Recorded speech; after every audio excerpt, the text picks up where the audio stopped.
So for this exercise, we're going to be performing a pendulum swing, but instead of performing it front to back, we're going to be performing it side to side. So in this swing, the objective is to create length and contractions evenly in the side of our body and to feel the integration of those lateral lines. If you do this right, you're going to feel the muscles on the inside of the thigh. You're going to feel some opening and contraction in the lats and in the obliques and in the side of the body. And if you're maintaining the right posture, you should also feel that the glutes and the upper back as well. What we're trying to create is this parabolic kind of structure in our body as we move from side to side, or you can think of it also like a kind of a sideways rainbow. You don't want too much pelvic rotation, so you see how this knee is drawing forward and this pelvis is drawing back. This is not really allowing us to open to the side of our body. We want less of that rotation of the pelvis here and more of that opening. There will be a little bit of rotation of the rib cage, but not so much rotation of the pelvis. Start with a small motion and start just by finding the correct tension. So for this one, I really like to shift my knees away from each other with my feet pointed fairly forward. I'm moving my ankle bones away from each other in order to create some length in the adductors or the muscles on the inside of my thigh.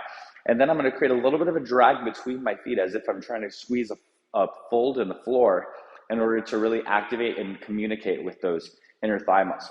I'm going to take that deep breath in, draw up my T-spine, find my deep core muscles. And I'm going to begin just by thinking about this swing of the arm. And as my arm swings as the dumbbell swings toward my same side arm, or the arm that I'm holding the dumbbell, it's going to swing outward. My wrist is going to swing outward. And then as the dumbbell swings toward the other arm, my wrist is going to swing inward. So I'm pronating as I come this way, supinating as I come this way.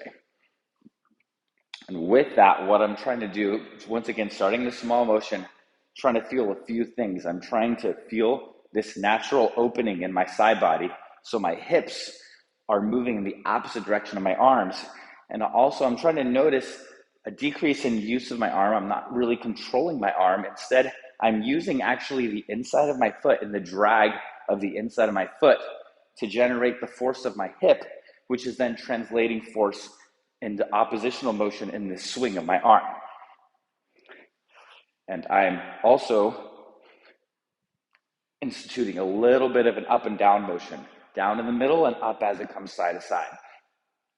And I'm just trying to feel and play with different sensations as that arm swings across my body. I'm not getting a lot of hip motion. It can actually be a pretty small amount of hip motion and more ribcage motion too, if you want to get more into the ribcage.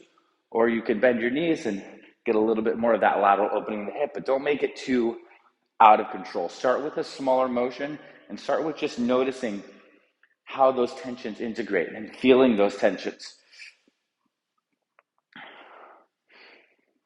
Also, my chest is moving in the direction of the dumbbell with this motion.